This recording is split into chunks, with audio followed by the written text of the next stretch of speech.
Hi అండి, ఈరోజు మనం టమాటో ఉప్మా చేసుకుందాం. ఫస్ట్ నూకా సేమియా కార్డులు దగ్గర పెట్టుకోవాలి. ఇవన్నీ సిద్ధం చేసుకోవాలి. నూకా సేమియా కార్డులు బాగా గోల్డెన్ బ్రౌన్ కలర్ వచ్చేటట్టు వేపుకోవాలి. ఇదిగోండి, ఈ కలర్ రావాలి. బాగా వేయితేనే మంచిగా స్మూత్గా వస్తుంది ఉప్మా. మనం పక్కన పెట్టుకున్న ఇవన్నీ సిద్ధం చేసుకోవాలి రెడీగా. ఇప్పుడు తాలింపు కోసం నూనె బాగా కాగపెట్టుకోవాలి. తర్వాత పోపు గింజలన్నీ వేసుకోవాలి. తాలింపు వేసుకున్నాక బాగా ఇవి కూడా చిటపటలాడాలి. చిటపటలాడాక ఇంకా పల్లీలు, జీడిపప్పు ఇది కూడా బాగా వేయించితే మంచి టేస్ట్ వస్తుంది. నెక్స్ట్ బాగా వేగాలి. ఇవి బాగా వేగితేనే టేస్ట్ ఎక్కువ ఉంటుంది.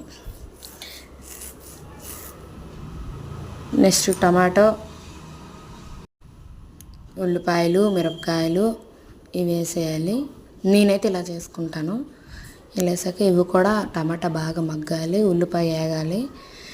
ఇలా మగ్గిన తర్వాత మనం సేమియా కాడలు నూక కలిపి వేయించుకుంటాం కదా, అది కూడా వేసుకోవాలి. కొంచెం చిటికెడు పసుపు వేయాలండి. అవి వేసాక నీళ్ళు పక్కన మరగబెట్టాను. ఆ నీళ్ళు కూడా ఇందులో తొరిపేయాలి. కొంతమంది ఫస్ట్ వాటర్ వేసాక అది బాగా మరిగిన తర్వాత ఈ సేమియా కాడలు నూక వేస్తారు. బట్ నేను అలా చేయను. ఇది కూడా తాలింపులో 2 సెకండ్స్లోట 2 సెకండ్సే వేపాలి, ఎక్కువ వేపకూడదు. ఎందుకంటే ఫస్ట్ ఏగే ఉంటాయి కనుక. ఇప్పుడు తొరుపున నీళ్ళు ఉంటాయి కదండి, నీళ్ళు ఇప్పుడు వేయాలి. వాటర్ ఇప్పుడు వేస్తేనే నేను చేసుకున్న విధానం అయితే ఇది ఇలా ఉంటుంది. ఈ వాటర్ ఇందులో ట్రాన్స్ఫర్ చేసేయాలి. మనకి తగినంత వాటర్ వేసుకోవాలి.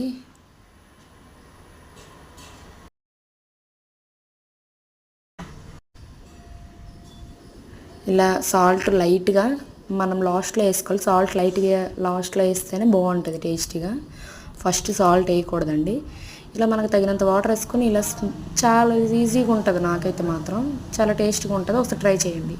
ఇది అవుట్పుట్.